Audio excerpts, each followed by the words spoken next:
Graça e paz seja na sua vida. Em todo tempo, creio eu, com toda a verdade, que sempre é necessário falar do Evangelho de Cristo.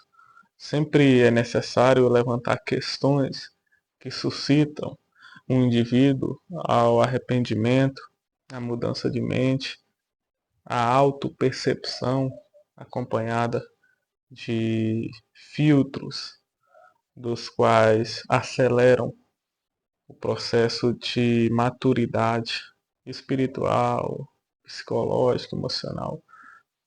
Então hoje quero trazer uma palavra simples, de todo o coração, a você que me vê aí, de qualquer lugar, porque a gente aprende com Jesus que para discernir, para aplicar, para adorar, para praticar o que se ensina no Evangelho, em qualquer lugar, desde que se adore a Deus em espírito e em verdade, com toda a profundidade do seu ser, evocando sempre que Deus não é Deus atrelado a geografias, a templos.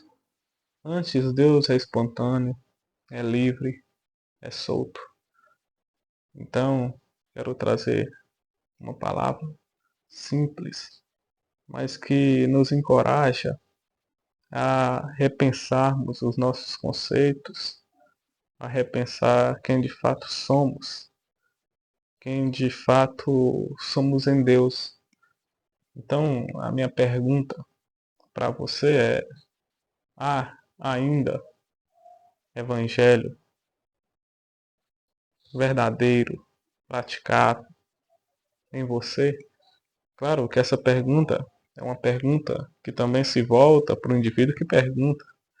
Então, se eu pergunto a mim, eu também pergunto a você, e se eu pergunto a você, eu também pergunto a mim.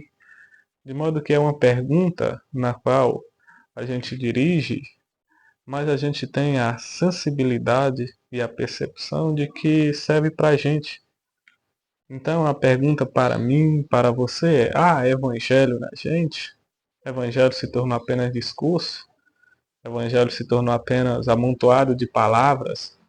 Evangelho se tornou apenas uma autodoutrinação da qual a gente pega o que quer? Evangelho se tornou um meio de querer ser superior ao outro?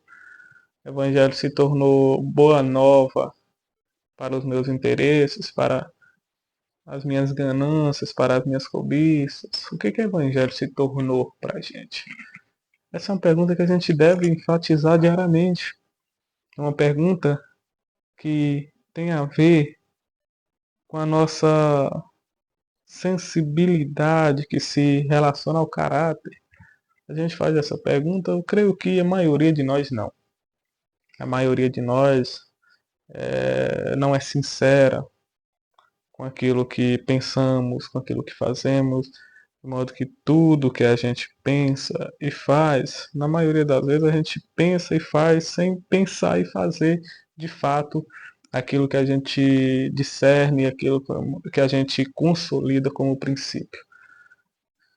Então, nosso apelo deve ser sempre a essa viagem, que é perguntar a si mesmo: o Evangelho, ainda há Evangelho aí? Ainda há um pouco de Jesus na gente? A gente se torna tão cínico, tão vendido às distrações, às escravidões das quais a gente deliberadamente se propõe a ser servos, que vamos nos tornando ocos, como eu disse há pouco, cínicos, vamos nos tornando gente sem alma, gente que Jesus só é esse discurso, tal como este, de modo que Jesus não passa daqui, é só um discurso, é só uma oratória, é só uma construção fantasiosa da qual a gente pensa que é alguma coisa, quando na verdade não é na sua praticidade. Mas Jesus disse que bem-aventurado é quem não achar nele motivo de tropeço. E que de fato a gente não encontre nele isso, esse tropeço, de modo que o Evangelho não venha a ser em nós apenas um conjunto de informações sem um pingo de alma, porque na medida em que a gente vai se tornando vendido às paixões da nossa própria concupiscência, às paixões do mundo, as paixões do curso deste mundo, a gente vai se tornando nada. A gente vai se auto-enganando, pensando que estamos em Cristo só porque o confessamos como Jesus é o Senhor. A gente acha que tem aí uma garantia de caráter, quando na verdade a gente só vai se enganando neste processo de maturidade. Então, minha pergunta inicial para você e para mim é: ainda há evangelho aí? Ainda há evangelho aqui? Então, que o Senhor Jesus possa esclarecer isso para mim e para você também.